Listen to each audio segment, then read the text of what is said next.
Good day, I'm Stephen McHugh, and this is your JIS news for Friday, October 12.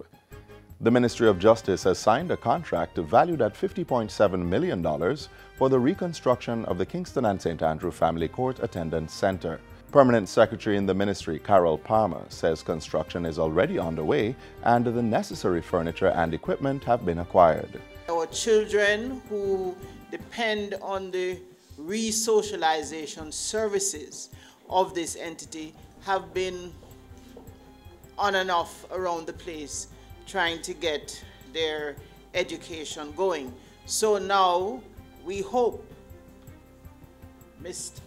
you are going to deliver on your contract so that I can deliver to the family court the attendance center for the startup in January. The Permanent Secretary was speaking at the Ministry's quarterly press briefing yesterday. Minister of Justice Delroy Chuck applauded the move, which is part of the Ministry's effort to improve the overall justice system of our country. The Kingston and St. Andrew Family Court was destroyed by fire on December 30, 2015. Minister without portfolio in the Ministry of Economic Growth and Job Creation, Carl Samuda, says a contract has been signed for the construction of the Montego Bay Bypass. While addressing the official opening of Isratec Jamaica Limited's new retail outlet in the parish on Wednesday, he revealed that government had signed off on the contract more than a week ago. China Harbour Engineering Company, CHEC, will construct the highway in St. James, and that work will begin in the 2019-2020 financial year. The bypass is estimated to cost approximately $200 million.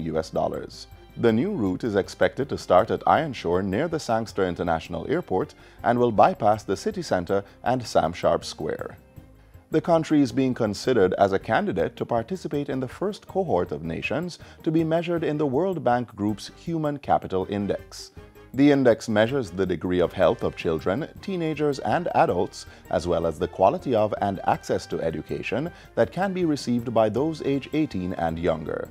Meanwhile, Prime Minister Andrew Holness says the Ministry of Education, Youth and Information will become part of the program for International Student Assessment, PISA. This is a program of the international group Organization for Economic Cooperation and Development, OECD, and evaluates educational systems. It's absolutely important that the government redoubles its efforts from a policy perspective and from an implementation perspective to ensure that we're doing well in terms of measuring our human capital development. Mr. Holness was speaking at the local Executive Management Heads of Mission and Consular Conference earlier this week. The Women's Centre of Jamaica Foundation has been awarded the prestigious UNESCO Prize for Girls and Women's Education. Gender Affairs Portfolio Minister Olivia Grange accepted the prize yesterday at the UNESCO headquarters in Paris, France. The prize is given annually to individuals, institutions, non-governmental organizations, and other entities engaged in activities for girls and women's education. It is sponsored by the People's Republic of China. The Women's Centre of Jamaica Foundation was recognized for helping adolescent mothers continue their education. UNESCO has also awarded the foundation $50,000 to help further its work.